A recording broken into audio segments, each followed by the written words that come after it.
Hello everybody, नमस्कार, राधे राधे। आप सबका एक बार फिर से अपने प्यारे चैनल मास्टरमाइंड में स्वागत है। और आज हम आपके बीच बहुत शानदार चीज़ लेके आए हैं। जिस बैच में हम लोग पढ़ते थे उसी बैच में हम आपको पढ़ाने वाले हैं। तो बैच में हम केमिस्ट्री बैच 2026 में हम पढ़ते थे। ये बैच आपके लिए ही बनाया है, खास करके क्लास 9, क्लास 10 और क्लास 11 के लिए ये बनाया गया है। समझ में आता है ना? ये 3 क्लास के लिए बनाया गया है और इनमें केमिस्ट्री बैच 2026 में केमिस्ट्री पढ़ाया जाएगा। इसमें केमिस्ट्री पढ़ाया जाएगा और इसमें आपको सबसे पहले 9 खत्म करेंगे, क्लास 9 खत्म करेंगे, इसके बाद 10 खत्म करेंगे, इसके बाद हम 11 पे आएंगे। समझ गए? तो ये आपके लिए 3 क्लास के लिए ये लागू किया गया है। समझ गए? तो जो अभी तक नहीं जुड़े हैं, जिनको पढ़ना है केमिस्ट्री क्लास 9 और क्लास 10 और क्लास 11 का, तो वो कृपया करके इस बैच पर जुड़ जाएंगे, केमिस्ट्री बैच 2026। ये खास करके आपके लिए बनाया गया है। तो आज आपका चैप्टर नंबर 1 हमारे परिवेश के पदार्थ का लेक्चर नंबर 3, यानी कि कहे तो आज हम चैप्टर नंबर 1 हमारे परिवेश का पदार्थ ये तो एंड करने वाले हैं, खत्म करने वाले हैं और कल हम चैप्टर नंबर 2 स्टार्ट करेंगे। तो आज ये चैप्टर नंबर 1 यहीं पे आज समाप्त हो जाएगा, यानी कि लेक्चर नंबर 3 में ये समाप्त हो जाएगा। ठीक है, द एंड हो जाएगा। तो मास्टरमाइंड में आप सबका बहुत बहुत स्वागत है। आज हम बिहार बोर्ड का केमिस्ट्री क्लास 9 का केमिस्ट्री का चैप्टर नंबर 1 हम खत्म करने वाले हैं। और चैप्टर नंबर 1 में मैं 2 वीडियो बना चुका हूं। अगर आपने नहीं देखा है तो 2 वीडियो आप मेरे प्लेलिस्ट में जाकर के देख सकते हैं। समझ गए?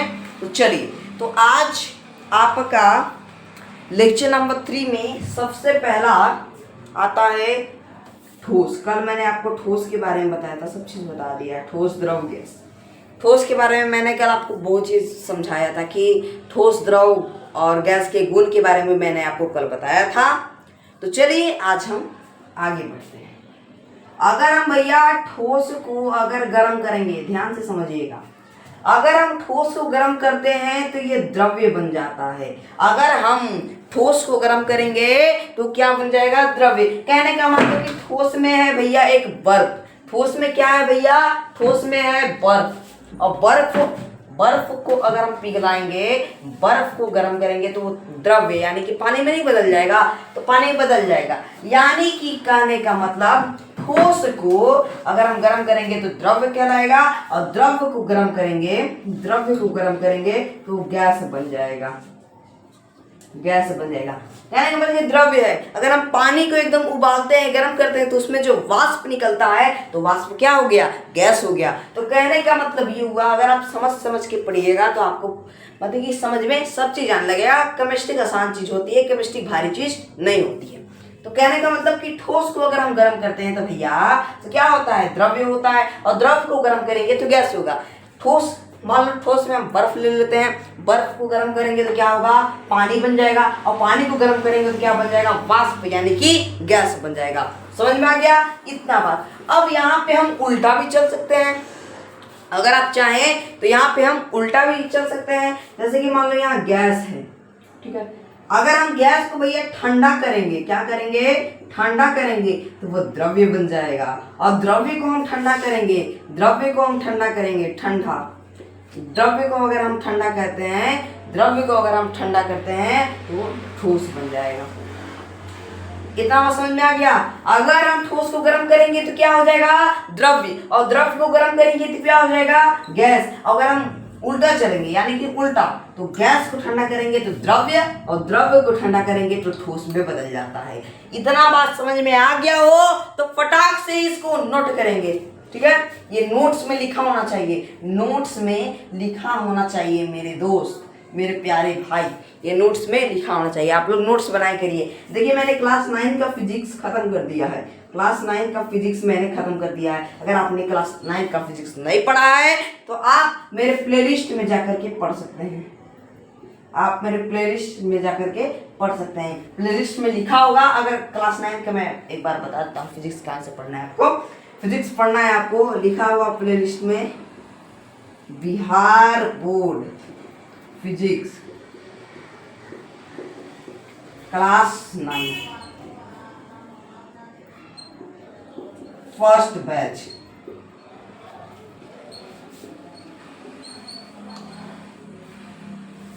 ये लिखा होगा, ठीक है, Bihar board physics class 9 first batch. आप इसमें जाकर के क्लास 9 का फिजिक्स पढ़ सकते हैं, मास्टरमाइंड में आपको मिल जाएगा, ठीक है। तो चलिए क्लास को फटाफट आगे बढ़ाते हैं, यानी कि तीसरा लेक्चर में हम आगे चलते हैं। ये समझ में आ गया कि ठोस को गर्म करेंगे तो ये समझ में आया ना, ये टोटल चीज समझ में आ गया। चलिए एक बार फिर से जान लेते हैं। ठोस को गर्म करेंगे तो क्या हो जाएगा, द्रव्य, और द्रव्य को गर्म करेंगे तो गैस, और गैस को ठंडा करेंगे तो द्रव्य, और द्रव्य को ठंडा करेंगे तो, समझ गए, नोट कर लो फटाक से। चलो चलो आगे बढ़ते हैं, चलिए आगे बढ़ते हैं। यहां देखो, इसको साइड में बना देते हैं ना, साइड में बनाते हैं, आप भी साइड में बनाइएगा ताकि कोई दिक्कत ना हो।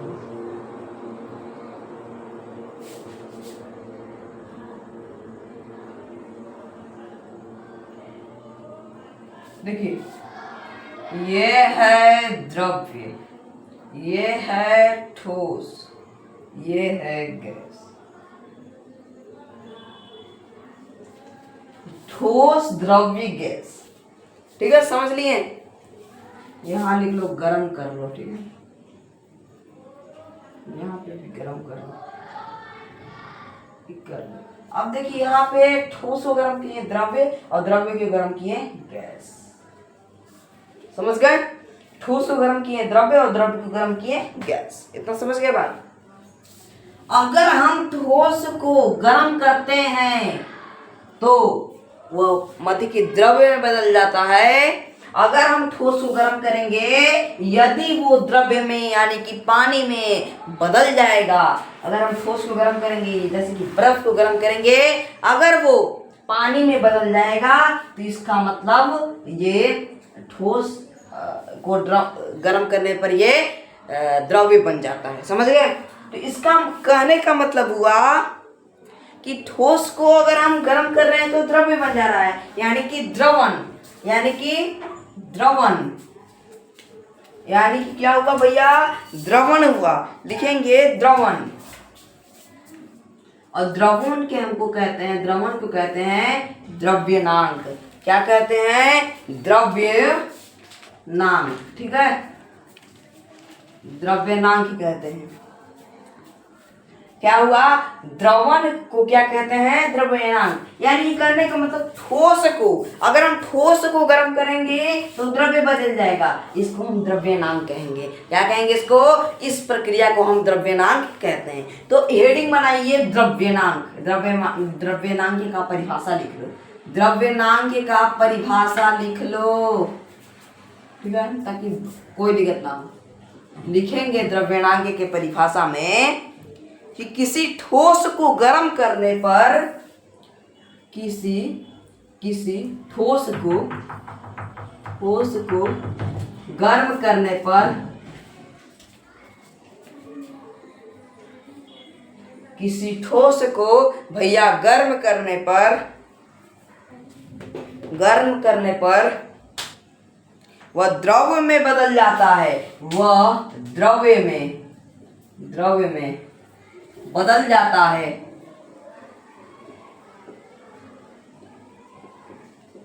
किसी ठोस को गर्म करने पर वह द्रव्य में बदल जाता है, उसे लिखेंगे, उसे द्रव्यनांक कहते हैं, द्रव्यनांक कहते हैं। कहने का मतलब ये हुआ कि कोई ठोस, जैसे कि बर्फ है, अगर हम बर्फ को गर्म करेंगे तो वो पानी में बदल जाएगा, यानी कि लिक्विड, यानी कि द्रव्य में बदल जाएगा, इसको कहेंगे द्रव्यनांक कहेंगे। क्या कहेंगे, द्रव्यनांक कहेंगे। चलिए अब आगे बढ़ते हैं, कहाँ बढ़ेंगे अब आगे। अब देखिए, गैस मतलब क्या होता है, वाष्प। गैस मतलब क्या होता है, वाष्प होता है। अब देखिए, अगर हम द्रव्य को अगर हम गर्म करेंगे तो गैस में बदल जाएगा, तो यानी कि क्या हो गया, वाष्पन हो रहा है यहाँ, वाष्पन,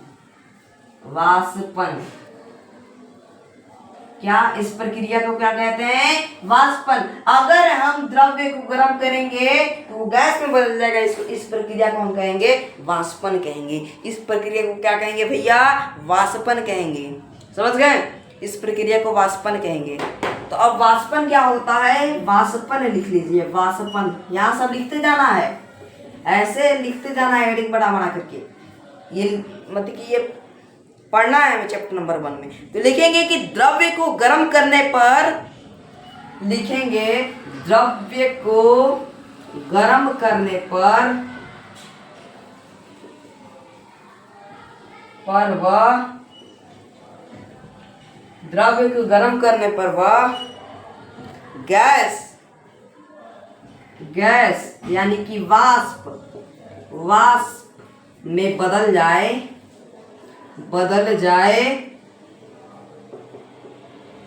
तो उसे वाष्पन कहते हैं।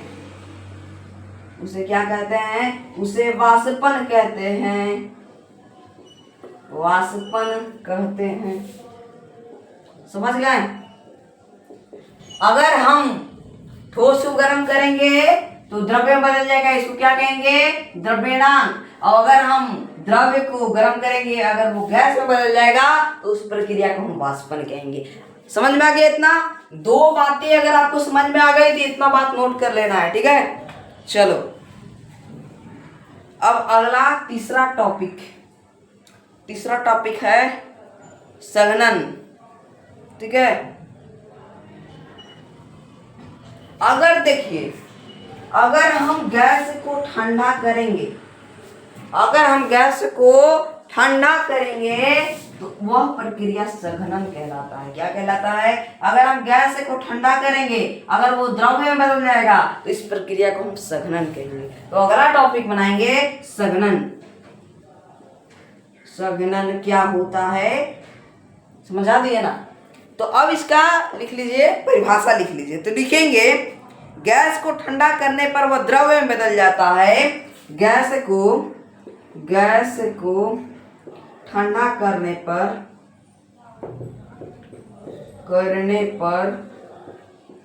वह द्रव्य में बदल जाता है।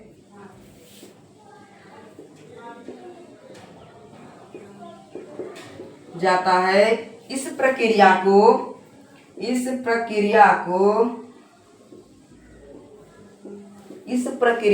को हम कहेंगे संघनन, ठीक है?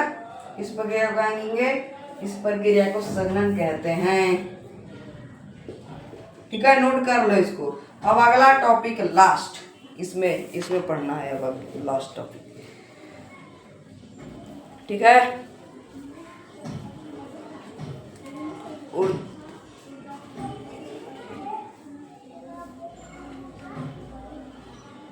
ऊर्ध्वातापन ये क्या होता है, ठीक है? ऊर्ध्वातापन क्या होता है? जैसे कि देखिए ठोस है, अगर हम ठोस को मान लो, ये क्या है? ऊर्ध्वातापन। अगर हम ठोस को ठंडा करेंगे, वो गैस में बदल जाएगा, तो उसको कहेंगे ऊर्ध्वातापन।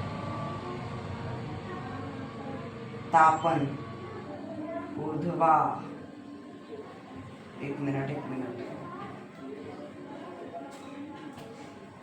गैस को अगर हम, ठीक है, अगर हम ठोस को ऊर्ध्वपातन, ठीक है, ऊर्ध्वपातन कहेंगे। अगर हम गैस को, ठीक है, देख लो यहाँ ठंडा करते हैं, अगर हम गैस को ठंडा करते हैं तो उसे कहेंगे क्या कहेंगे उसे भैया? ऊर्ध्वपातन। क्या कहेंगे? अगर हम ठोस को ठंडा करते हैं, वो गैस में बदल जाएगा, तो उसको कहेंगे ऊर्ध्वपातन, ठीक है? तो अगला हेडिंग बनाएंगे ऊर्ध्वपातन, ठीक है? एक मिनट। ऊर्ध्वपातन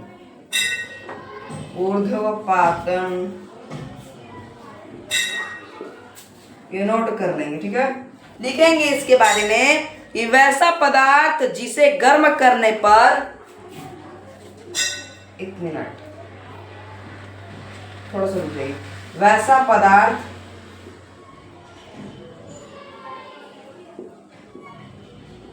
जिसे गर्म करने पर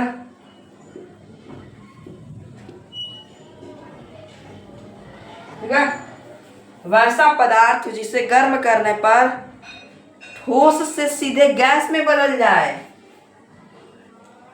ठोस से जिसे गर्म करने पर ठोस से सीधे गैस में बदल जाए, जिसे गर्म करने पर ठोस से सीधे गैस पे बदल जाए।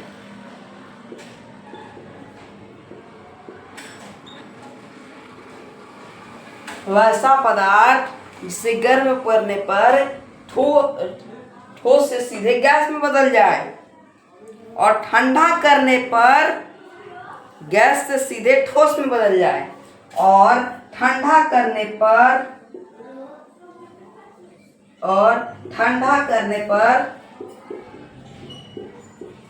सीधे और ठंडा करने पर गैस से सीधे ठोस में बदल जाए, और ठंडा करने पर गैस से सीधे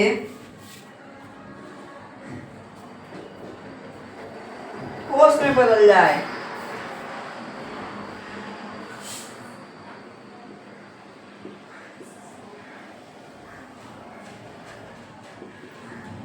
और ठंडा करने पर सीधे ठोस, और ठंडा करने पर लिखेंगे, और ठंडा करने पर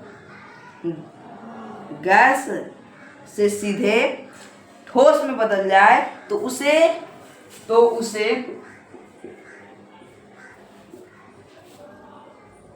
ऊर्ध्वतापन कहते हैं। ऊर्ध्वपातन कहते हैं, ठीक है, ऊर्ध्वपातन कहते हैं। समझ में आ गया? कहने का मतलब ये क्या होता है इसको समझ लीजिएगा। यहाँ में हम समझा देते हैं फिर से। देखिए क्या होता है कि कोई पदार्थ है, अगर उसको हम गर्म करने पर ठोस से सीधे वो गैस में बदल जाता है। अगर कोई पदार्थ है उसको हम गर्म करने पर वो ठोस में ना, वो डायरेक्ट गैस में बदल जाए, और ठंडा करने पर गैस में ना बदलकर ठोस में बदल जाए, उसे ऊर्ध्वपातन कहते हैं। क्या कहते हैं? ऊर्ध्वपातन कहते हैं। समझ गए? ये नोट कर लो फटाक से। इस प्रकार के पदार्थ को लिखेंगे, इस प्रकार के, ये भी लिख सकते हैं, इस प्रकार के पदार्थ को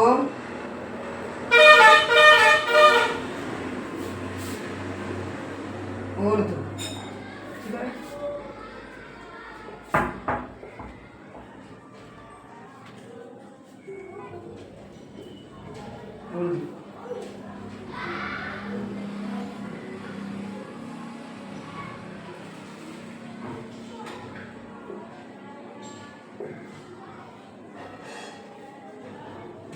इस प्रकार के पदार्थ को ऊर्ध्व तापित कहते हैं। समझ गए? फटाक से नोट कर लो इसको। ठीक है, इतना समझ में आ गया? इतना समझ में आ गया आप सभी को? ऊर्ध्व तापन किसे कहते हैं? ठीक है, तो चलिए इसको फटाक से नोट कर लेंगे। नहीं समझ में आया तो कमेंट बॉक्स में जाकर के आप पूछ सकते हैं। ठीक है, नोट कर सकते हैं। चलिए आगे बढ़ते हैं। तो मेरे दोस्तों, अब हम जानने का प्रयास करेंगे कि अब हम क्या जानेंगे? अब हम जानेंगे कि वाष्पन, क्या जानेंगे? क्वेश्चन बनाइएगा।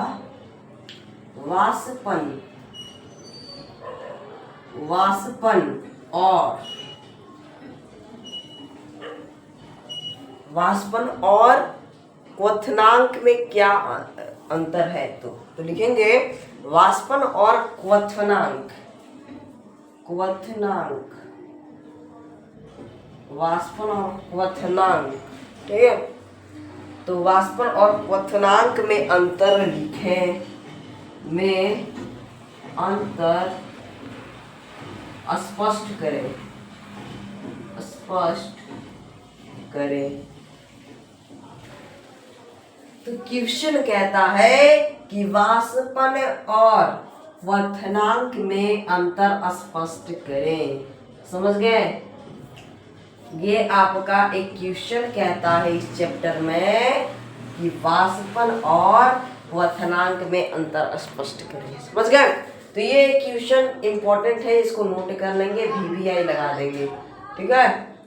इसमें VVI लगा देंगे, ये क्वेश्चन इंपॉर्टेंट है। ये क्लास 9th में खास करके ये केमिस्ट्री में पूछता है, ठीक है। क्लास 9 के केमिस्ट्री सब्जेक्ट में पूछेगा कि वाष्पन और क्वथनांक में अंतर स्पष्ट करें या अंतर लिखें, ठीक है। तो इस प्रकार का क्वेश्चन पूछेगा तो आप क्या जवाब दीजिएगा? इस टाइप का क्वेश्चन पूछता है तो लिखेंगे, इधर लिखेंगे वाष्पन और इधर लिखेंगे क्वथनांक। तो वाष्पन सही है, और इधर क्वथनांक,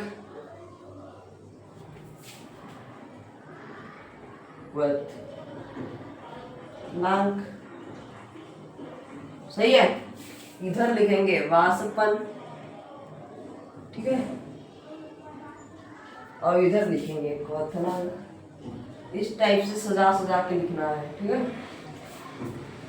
वाष्पन और क्वथनांक में क्या अंतर है? तो लिखेंगे सबसे पहला वाष्पन में, ठीक है, लिखेंगे वाष्पन हर एक ताप पर होता है।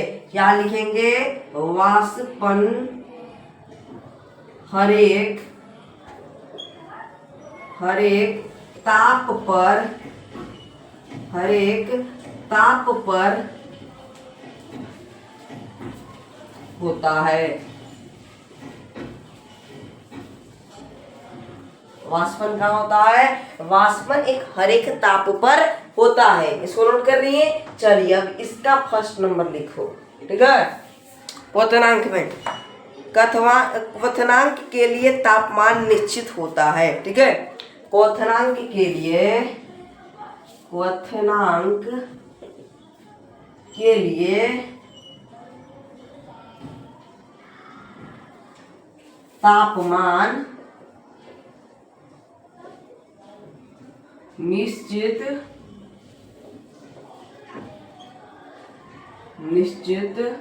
निश्चित होता है,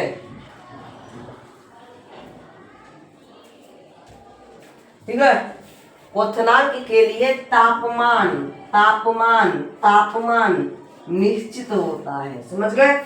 अब इसमें दूसरा नंबर लिखना भैया। क्या लिखोगे?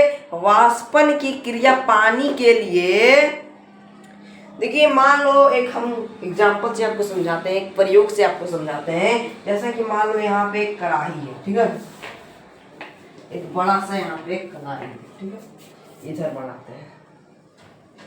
यहाँ देखो एक कढ़ाई है, ठीक है, मान लो, और यहाँ इस गैस पे आग लगा हुआ है, ठीक है। या मान लो ना कि धूप में इसको रख दिए, ठीक है। इसमें मान लो पानी है, बहुत सारा पानी है, ठीक है।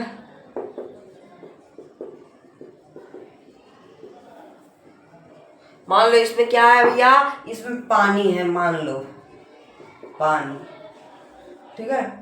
इसमें क्या है? इसमें पानी है। अब बताइए ये पानी की जब वाष्पीकरण होगा, इसमें वाष्पन, धूप में वाष्पीकरण होगा, तो बताइए सबसे पहले ऊपर वाला सतह गर्म होगा कि नीचे वाला डायरेक्ट गर्म होगा? ऊपर से ना होगा जी।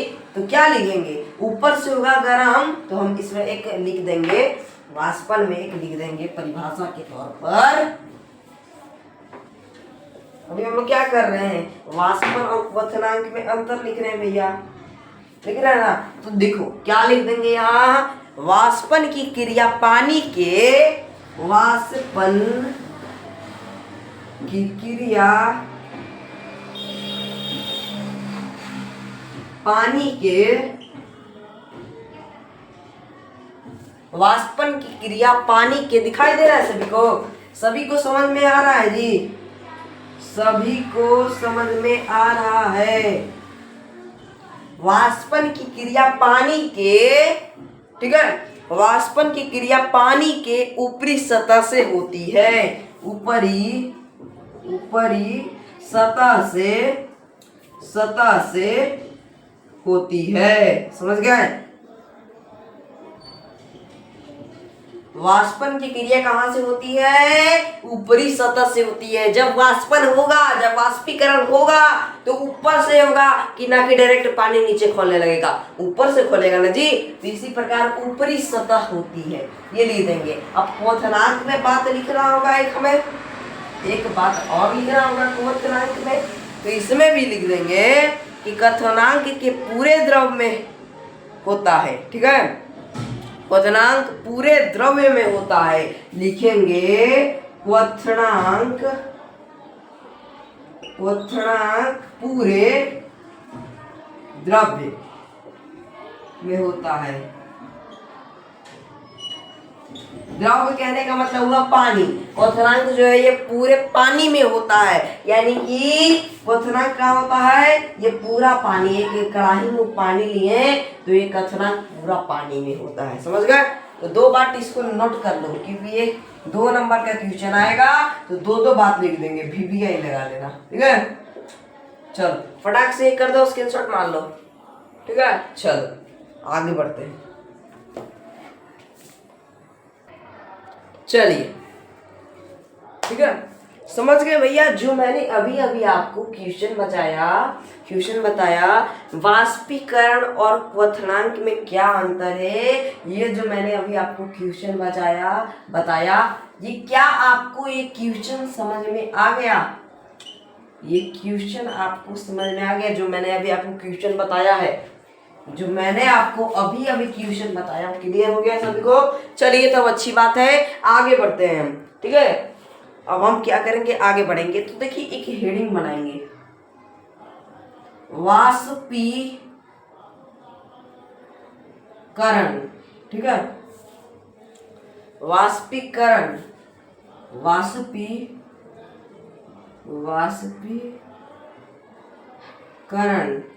को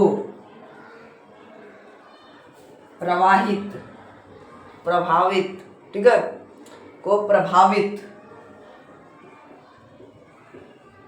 वाष्पीकरण को प्रभावित करने वाले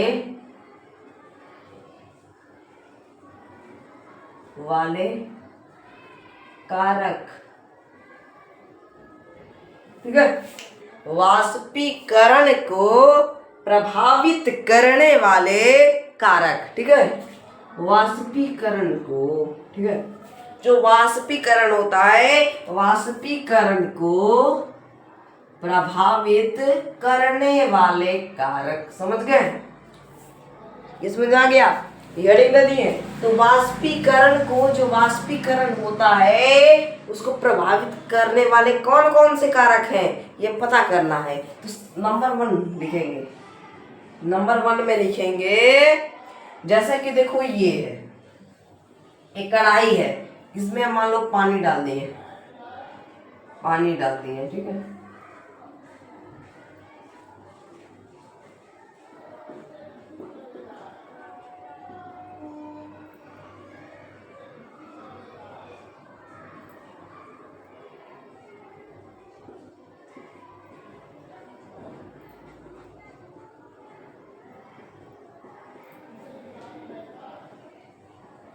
देखिए ये इसमें मान लो पानी डाल दिया और यहाँ एक गिलास है इस टाइप का।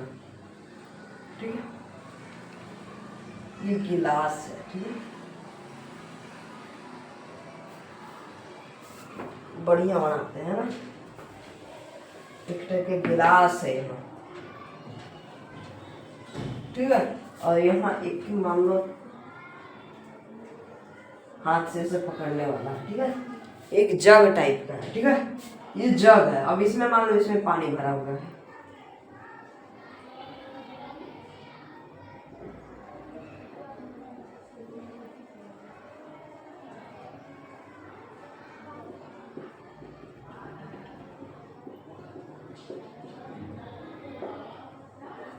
देखो इसमें जो पानी था इस पानी के बराबर, ठीक है, एक कड़ाही है, ठीक है, इस जो पानी जो था इस पानी के बराबर, ठीक है, इतना ही पानी हम इसमें डाल दिए। जिसमें इतना पानी रखा हुआ है उतना पानी सेम हम क्या कर दिए भैया, इसमें डाल दिए। तो बताइए जब हम वाष्पीकरण होगा, मान लो छत पे दोनों को रख दिए, तो सबसे पहले इस चीज का कढ़ाई का वाष्पीकरण होगा, जो कढ़ाई में पानी रखा हुआ है इसका वाष्पीकरण होगा, या गिलास में जो पानी रखा हुआ है उसका वाष्पीकरण होगा। बता दो वाष्पीकरण सबसे पहले किसमें होगा, कढ़ाई वाला में या गिलास वाला में? चलो बता दो किसमें होगा वाष्पीकरण? सबसे पहले कढ़ाई वाला में होगा। क्यों होगा भैया? क्योंकि ये फैला हुआ है। और इसमें क्यों नहीं सबसे पहले होगा? क्योंकि ये फैला हुआ नहीं है, ये गिलास के जैसा है, ये एक जग है, ठीक है, इसमें फैला हुआ नहीं है, तो इसमें सबसे पहले ऊपरी सतह का होगा। इसमें मतलब जल्दी हो जाएगा, इससे पहले हो जाएगा वाष्पीकरण, इससे क्या हो जाएगा, पहले हो जाएगा वाष्पीकरण। लेकिन ये धीरे धीरे धीरे धीरे धीरे धीरे करके वाष्पीकरण होगा। ये जो गिलास वाला में जो पानी रखा हुआ है इसका वाष्पीकरण कब होगा? एकदम धीरे धीरे कर करके, और इसका जल्दी जल्दी होगा। आप समझ में आया? तो यानी कि कहने का मतलब हुआ कि वाष्पीकरण को प्रभावित करने वाले कारक सबसे पहले सतह का क्षेत्रफल। किसका क्षेत्रफल भैया? सतह का क्षेत्रफल। कि सतह का क्षेत्रफल कितना बड़ा है कितना छोटा है ये मायने होना चाहिए, ठीक है। चलो तो पहला लिखेंगे सतह का क्षेत्रफल। हेडिंग बनाइए सतह का क्षेत्रफल, ठीक है। हेडिंग क्या बनाएंगे मेरे दोस्त? सतह का क्षेत्रफल। समझ गए? समझ में आया? सबसे पहले क्या होना चाहिए? निर्धारित सतह का क्षेत्रफल। एकदम लाइन बाय लाइन, एकदम धीरे धीरे हम आपका नोट्स बनवा देंगे, चिंता करने की कोई बात नहीं है, ठीक है। तो लिखेंगे इसमें भैया, क्या लिखेंगे इसमें? हम क्या लिखेंगे सतह का क्षेत्रफल में? लिखेंगे कि अगर सतह का क्षेत्रफल, अगर सतह का क्षेत्रफल, अगर सतह का क्षेत्रफल, ठीक है, एकदम सजा सजा के लिखिए, ठीक है। अगर सतह का क्षेत्रफल, ठीक है, बड़ा होगा तो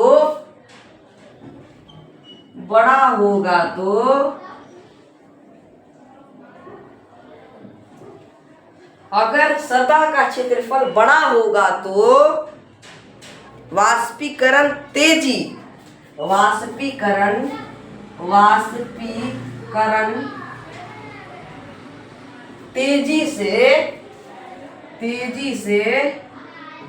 वाष्पीकरण तेजी या तेज गति से,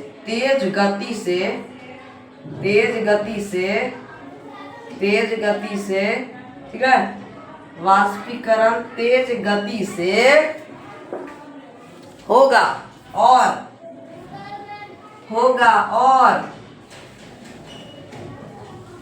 वाष्पीकरण तेज गति से होगा। और अगर सतह का क्षेत्रफल, अगर सतह का क्षेत्रफल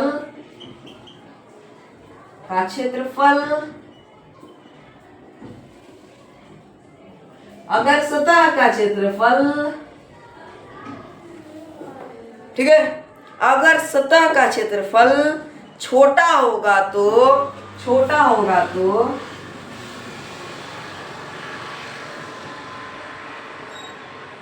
तो वाष्पीकरण,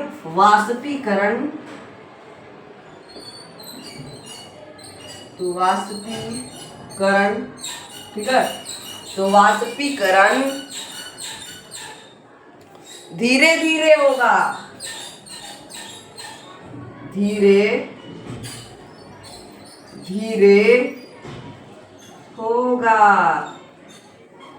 ठीक है।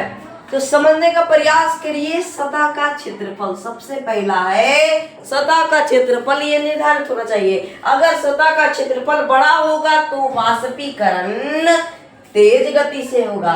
अगर सतह का क्षेत्रफल बड़ा, जैसे कि कढ़ाई था, तो कढ़ाई भैया बड़ा था और ये मग जो था, ये मग छोटा था, मग छोटा था। इसका सतह का क्षेत्रफल यानी कि इसका साइज कैसा था? बड़ा था, लेकिन इसका साइज छोटा था।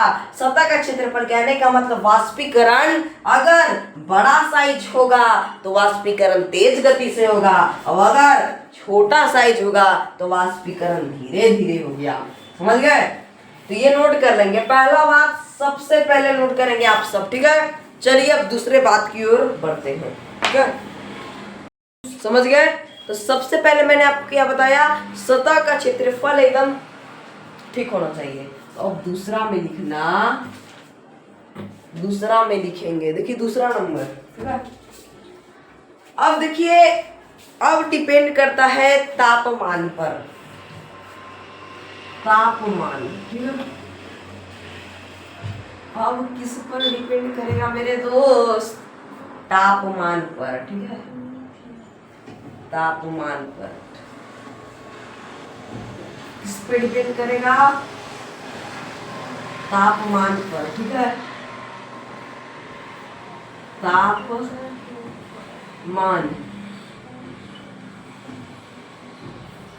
डिपेंड करेगा तापमान पर। जैसे कि देखिए तापमान ऊपर ज्यादा है, मान लो धूप उगा है, खूब धूप उगा है ऊपर, ठीक है, ऊपर खूब धूप उगा है, लेकिन नीचे नीचे कहीं हम एक कोना में रख दिए जहां पूरा एकदम मान लो ठंडा ठंडा है, उस समय तो वाष्पीकरण कम गति से होगा।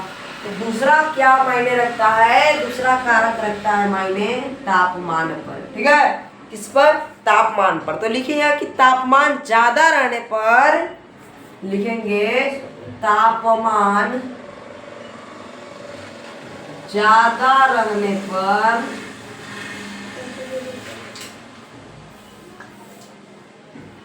वाष्पीकरण तेज गति से,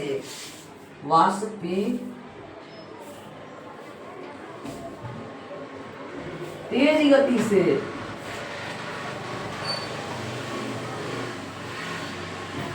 तेज गति से वाष्पीकरण तेज गति से। अगर तापमान ज्यादा रहेगा तो वाष्पीकरण तेज गति से होगा, ठीक है, वाष्पीकरण तेज गति से होगा और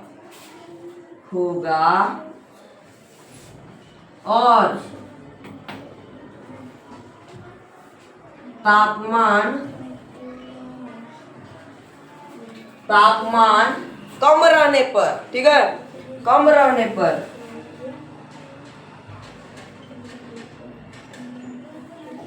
तापमान कम रहने पर वाष्पीकरण धीरे धीरे,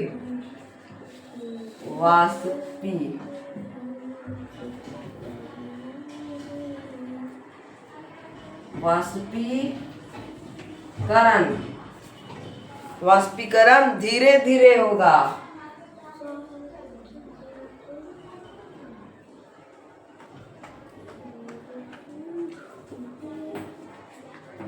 ठीक है। अब देखो ये तापमान एक फॉर्मूला बना लेंगे, तापमान एक क्या बना लेंगे हम, एक कारक है ये तापमान, ठीक है। तापमान क्या हो गया हमारा? हेडिंग हो गया। तो तापमान लिखेंगे कि अगर तापमान भैया ज्यादा गति से होगा तो वाष्पीकरण ज्यादा गति से होगा, अगर तापमान कम रहेगा तो वाष्पीकरण धीरे धीरे होगा। समझ गए? कैसा होगा? धीरे धीरे होगा। तो इस बातों को आप नोट कर लेंगे। तीसरा नंबर में लिखेंगे कि वायु के वेग पर, अगर हवा चलता है तब पर भी होगा, ठीक है। तो लिखेंगे कि वायु के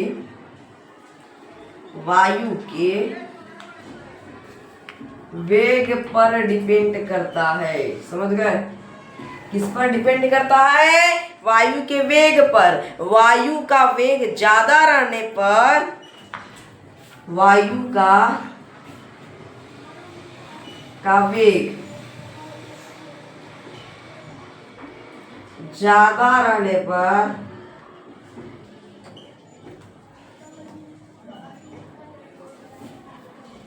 रहने पर तापमान तेज गति से होगा। तापमान कैसा होगा? तेज गति से।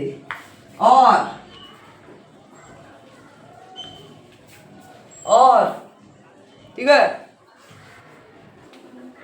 वायु का वेग कम रहने पर, वायु का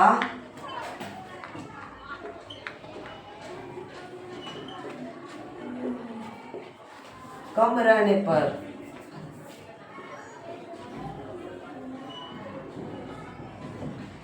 वायु का वेग कम रहने पर वाष्पीकरण धीरे धीरे होगा।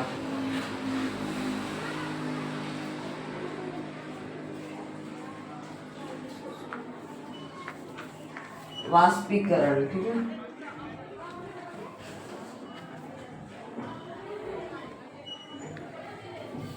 ठीक है, तो वायु का वेग ज्यादा रहने पर वाष्पीकरण तेज गति से होगा और वायु का वेग कम रहने पर वाष्पीकरण धीरे धीरे होगा। समझ गए? तो इतना बात को आप दो बात को फटाक से नोट कर लेंगे, दूसरा और तीसरा। ठीक है, दूसरा तीसरा फटाक से नोट करो। चलो आगे बढ़ते हैं।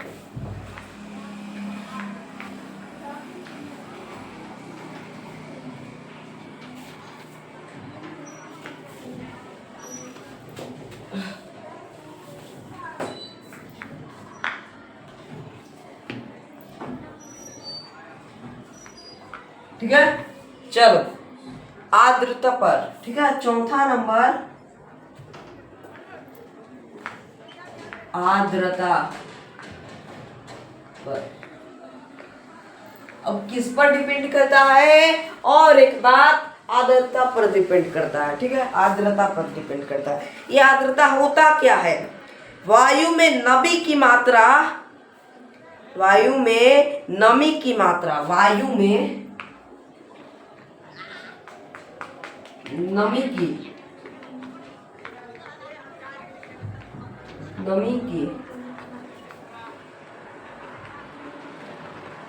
मात्रा को, वायु में नमी की मात्रा को आर्द्रता कहते हैं। क्या कहते हैं? आर्द्रता कहते हैं। ठीक है, आर्द्रता किसे कहते हैं? वायु में नमी की मात्रा को, किसकी मात्रा को? नमी की मात्रा को आर्द्रता कहते हैं। ठीक है, वायु में नमी की मात्रा को क्या कहते हैं? आर्द्रता कहते हैं। तो ये भी बात डिपेंड होता है। तो वाष्पीकरण को प्रभावित करने वाले कारक यही चार वो थे। ठीक है, तो इन चारों को फटाक से नोट करिए, स्क्रीनशॉट मार सकते हैं। चलिए आगे बढ़ते हैं। अब अगला हेडिंग बनाएंगे मेरे दोस्त, द्रव का, ठीक है, ठीक है, द्रव का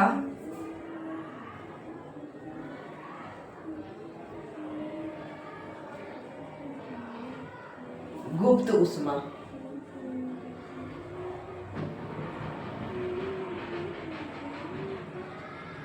द्रव्य का गुप्त ऊष्मा। ठीक है, 1 केजी ठोस को लिखेंगे, 1 केजी ठोस को, ठीक है,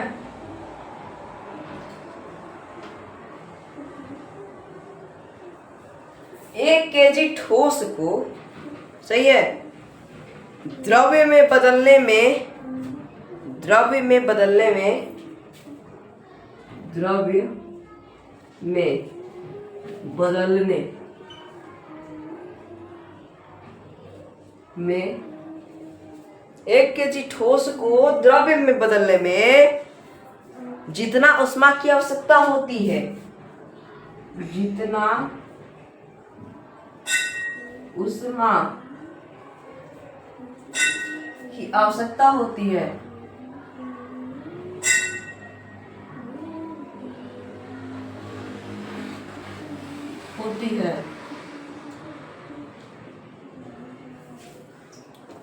एक केजी ठोस में द्रव्य में, 1 केजी ठोस को द्रव्य में बदलने में जितना ऊष्मा की आवश्यकता होती है उसे द्रव्य का गुप्त ऊष्मा कहते हैं। उसे द्रव्य का गुप्त ऊष्मा कहते हैं। ऊष्मा कहते हैं। ठीक है। द्रव्य का गुप्त ऊष्मा क्या होता है? जैसे कि मैंने 1 केजी ठोस लिया और उसको हम द्रव्य में बदलने के लिए यानी कि पानी में बदलने के लिए 1 केजी ठोस, मान लो एक ठोस है, अब इस ठोस को हम गर्म कर रहे हैं तो इसको जितना ऊष्मा की आवश्यकता हो रही है इसको पानी बदलने में, इसको जितना ऊष्मा की आवश्यकता हो रही है, इस ठोस को जितना ऊष्मा की आवश्यकता हो रही है किस चीज में बदलने की? पानी में बदलने में जितना ऊष्मा की आवश्यकता होती है उसे हम द्रव्य का गुप्त ऊष्मा कहेंगे। क्या कहेंगे? द्रव्य का गुप्त ऊष्मा कहेंगे मेरे भाई। इसको नोट कर लेंगे, नोट कर लेंगे। ठीक है, फटाक से इसको नोट करिए तब आगे बढ़ेंगे। चलो चलिए, तो मेरे दोस्त अगला हेडिंग बनाएंगे वाष्प। वाष्प का गुप्त ऊष्मा।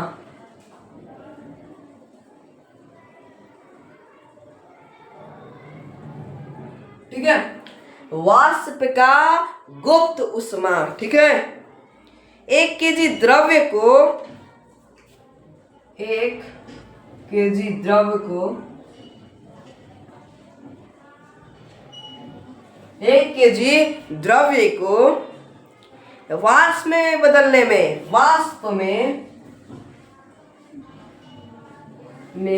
बदलने में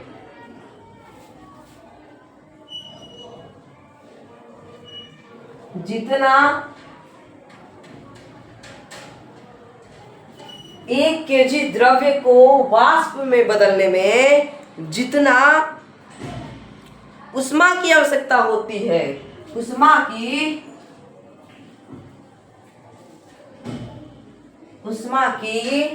आवश्यकता होती है, आवश्यकता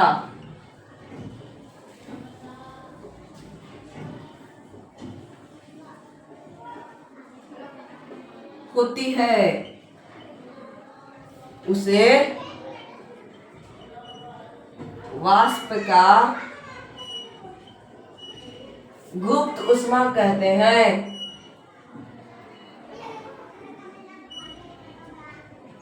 गुप्त ऊष्मा कहते हैं। ठीक है, देखिए 1 केजी द्रव्य है, उस द्रव्य को हम क्या कर दिए हैं? उबाल दिए। उस द्रव्य को यानी कि पानी को उबाल दिए और उस पानी को वाष्प में यानी कि भाप में बदलने में जितना ऊष्मा की, जितना मतलब ऊष्मा, जितना गर्माहट की आवश्यकता होती है उसे हम वाष्प का गुप्त ऊष्मा कहते हैं। ठीक है, उसे हम क्या कहेंगे? वाष्प का गुप्त ऊष्मा कहेंगे। तो ये क्वेश्चन को भी, ये हेडिंग को भी आप नोट कर सकते हैं। ठीक है, नोट। चलो आगे बढ़ते हैं। चलो, तो अगला हेडिंग बनाएंगे कि दाब क्या होता है। दाब, दाब क्या होता है? लिखेंगे प्रति एकांक क्षेत्रफल, प्रति एकांक क्षेत्रफल 1 मीटर स्क्वायर। ठीक है, प्रति एकांक क्षेत्रफल 1 मीटर स्क्वायर लगने वाले बल को दाब कहते हैं। लगने वाले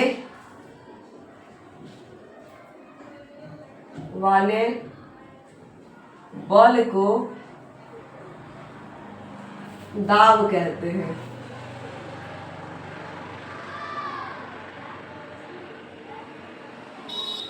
ठीक है, प्रति एकांक क्षेत्रफल 1 मीटर स्क्वायर लगने वाले बल को भैया हम क्या कहते हैं? दाब कहते हैं। और दाब का एक फॉर्मूला होता है। ठीक है, दाब का फॉर्मूला होता है, ठीक है, क्या होता है, बल बटे क्षेत्रफल। क्या होता है इसका फॉर्मूला, बल बटे क्षेत्रफल। अब बल का मात्रक बता दो भैया, न्यूटन, और न्यूटन बटे क्षेत्रफल का मात्रक मीटर स्क्वायर, और इसको कहते हैं हम पास्कल। न्यूटन बटे मीटर स्क्वायर को हम कहते हैं पास्कल। ये क्या हो गया, इसका एसआई मात्रक हो गया, ठीक है, एसआई मात्रक हो गया, यानी कि समझ गया, दाब का एसआई मात्रक, दाब का एसआई मात्रक कितना होता है, पास्कल।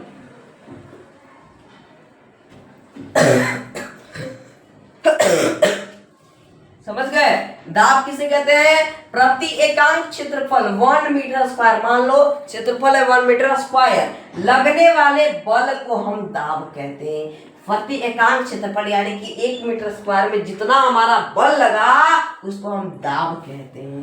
दाब का सूत्र क्या होता है, बल बटे क्षेत्रफल। इसका बल का क्या हो जाएगा, एसआई मात्रक न्यूटन, और क्षेत्रफल का मीटर स्क्वायर, इसको क्या कहते हैं, पास्कल। तो दाब का एसआई मात्रक क्या हो गया मेरे दोस्त, पास्कल, ठीक है। फटाक से इसको नोट करेंगे जल्दी। चलिए आगे बढ़ते हैं। चलिए तो अगला क्वेश्चन बनाएंगे, वायु मंडलीय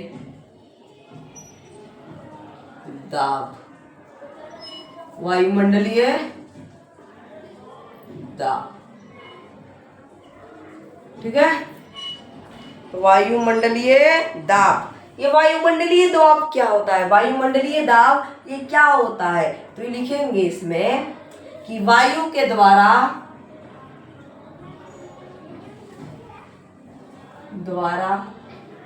लगने वाले बल को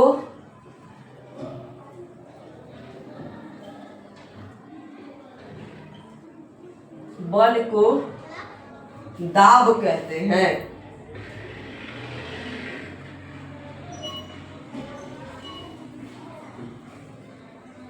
वायु के द्वारा लगने वाले बल को, ठीक है, लगने वाले बल को वायुमंडलीय दाब कहते हैं, सॉरी वायुमंडलीय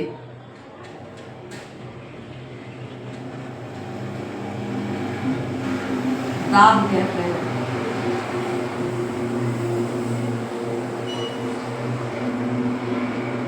वायु के द्वारा लगने वाले बल को वायुमंडलीय दाब कहते हैं। तो आप ये बता दो कि एक वायुमंडलीय दाब बराबर क्या होता है, एक वायुमंडलीय दाब इक्वल टू, एक वायुमंडलीय दाब बराबर कितना होता है, वो लिखेंगे 1.01 गुने 10 की पावर 5 पास्कल। कितना होता है, एक वायुमंडलीय दाब बराबर, कोई पूछेगा तो क्या बताइएगा, 1.01 गुने 10 की पावर 5 पास्कल, ठीक है। समझ में आ गया सभी को, तो फटाक से इसको नोट कर लेंगे। वायुमंडलीय दाब भी इंपॉर्टेंट है, इसको नोट कर लेंगे। हम टॉपिक पे टॉपिक लेके चल रहे हैं आपको, ठीक है। चलो आज चैप्टर नंबर 1 यानी हमारे परिवेश के पदार्थ दैनिक हो जाएगा, ठीक है, दैनिक यानी कि खत्म हो जाएगा, और कल चैप्टर नंबर 2 स्टार्ट करने वाले हैं। चलिए तो अब हम बात करेंगे पदार्थ के अवस्था के बारे में। पदार्थ के अवस्था, बस ये लास्ट टॉपिक है। पदार्थ की कितने अवस्था होते हैं, अभी तक सभी को पता है कि भैया पदार्थ के 3 अवस्था होते हैं, ठोस, द्रव्य और गैस। पदार्थ के अभी तक आप लोग को कितना पता है कि पदार्थ की कितने अवस्था होते हैं, 3। कौन कौन, ठोस, द्रव्य और गैस, 3 होते हैं। कितने होते हैं, 3। लेकिन सच में कहे तो चौथा अवस्था, ठीक है। चौथा अवस्था और पांचवा अवस्था भी होता है। चौथा अवस्था और पांचवा अवस्था।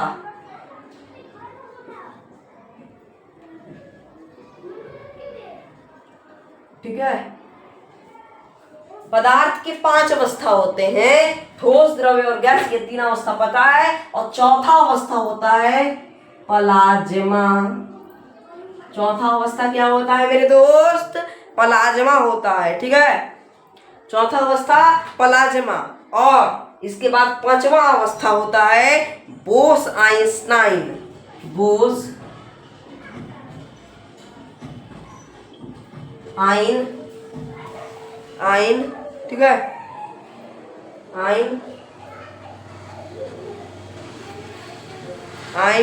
ठीक है,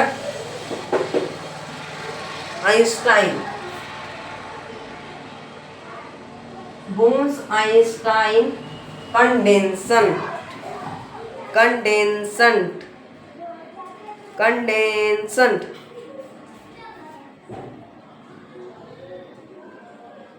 ठीक है। पदार्थ का पांचवा अवस्था क्या है? Bose Einstein condensation. और चौथा अवस्था प्लाज्मा। तो सबसे पहले प्लाज्मा देखते हैं।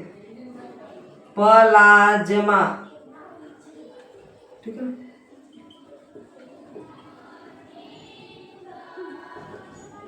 प्लाज्मा, ठीक है, क्या होता है? देखिए समझिए। जैसे कि ये है ठोस, ठीक है। ठोस को अगर हम गर्म करते हैं, क्या करते हैं? गर्म करते हैं, तो ये द्रव्य बनता है।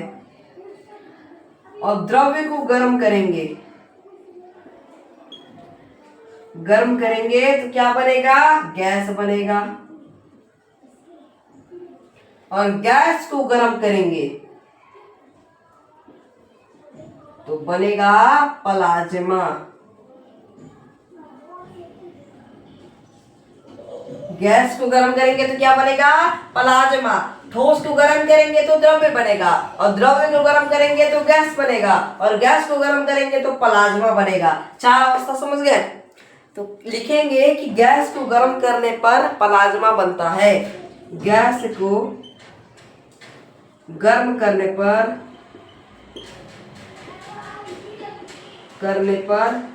प्लाज्मा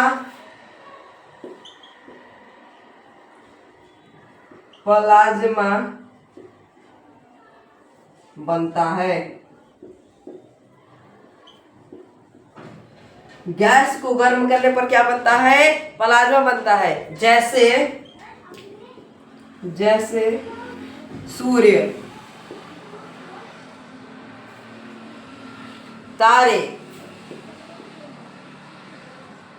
तारे, ये सब प्लाज्मा के उदाहरण हैं।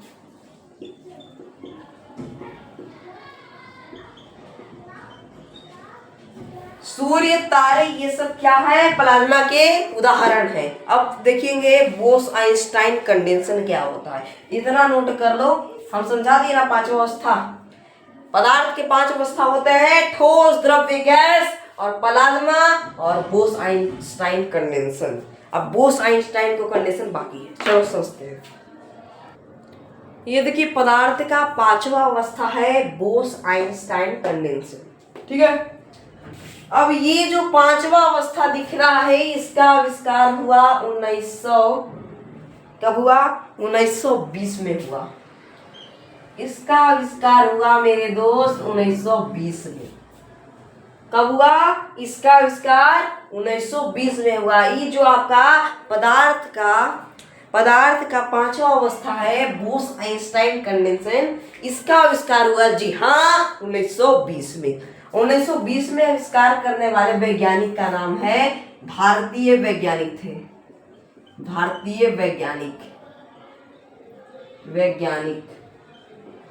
ठीक है। वो भारतीय वैज्ञानिक थे जिनका नाम है सत्येंद्र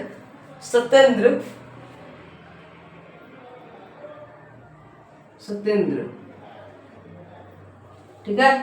क्या नाम था? सत्येंद्र नाथ बोस। उस वैज्ञानिक का नाम क्या था मेरे दोस्त? क्या नाम था? सत्येंद्र नाथ बोस। उस वैज्ञानिक का क्या नाम था? सत्येंद्र नाथ बोस, जिन्होंने 1920 में आविष्कार किया। भारतीय वैज्ञानिक का नाम है सत्येंद्र नाथ बोस, ठीक है। इसको नोट कर लो। अब इसका परिभाषा, ठोस। अब देखिए कब बनता है? जब ठोस को इतना गर्म कर देते, इतना ठंडा कर देते, इतना ठंडा कर देते हैं, इतना ठंडा कर देते हैं, तो बोस आइंस्टाइन का रूप लेता है। बोस आइंस्टाइन कंडेंसर का रूप लेता है। इतना बर्फ को इतना ठंडा करिएगा, इतना ठंडा करिएगा कि वो टूट ही ना पाए। इतना ठंडा, इतना ठंडा, इतना ठंडा कि वो क्या बन गया? Bose Einstein condenser. समझ गए? तो ठोस को बहुत ज्यादा अधिक लिखेंगे, ठोस को बहुत बहुत ज्यादा अधिक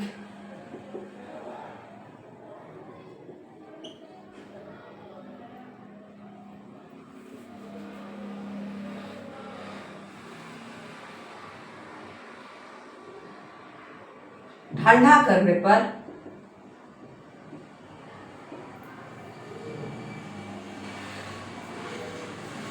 ठोस को बहुत ज्यादा अधिक ठंडा करने पर पदार्थ का पांचवा अवस्था, पदार्थ का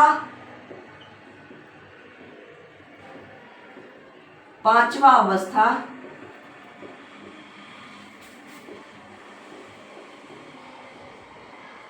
बोस आइंस्टाइन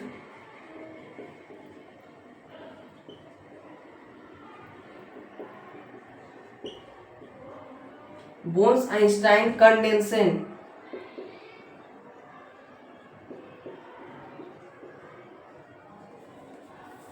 प्राप्त होता है।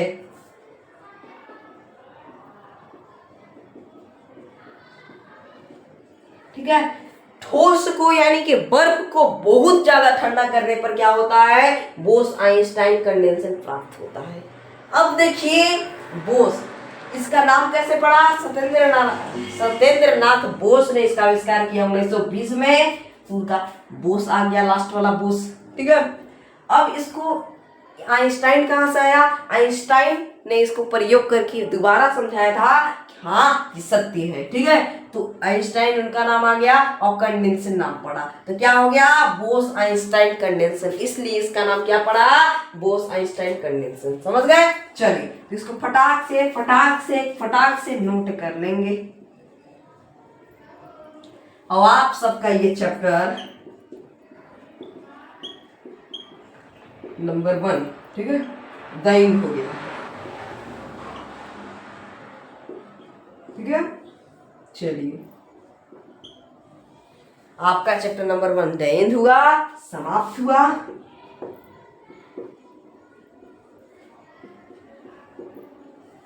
ठीक है, तो मिलते हैं अगले चैप्टर यानी कि चैप्टर नंबर 2 में।